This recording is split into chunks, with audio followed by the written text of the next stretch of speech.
वो काम करता है। इसकी डेफिनेशन आपके सामने यहाँ पर लैपटॉप के साथ और ये होता है पावर।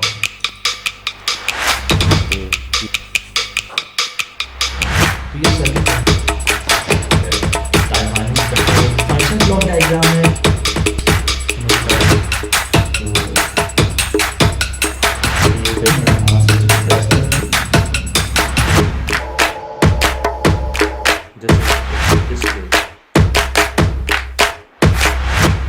HMI ट्रेनिंग जो है मेरा, इसको हम करके चेक करें।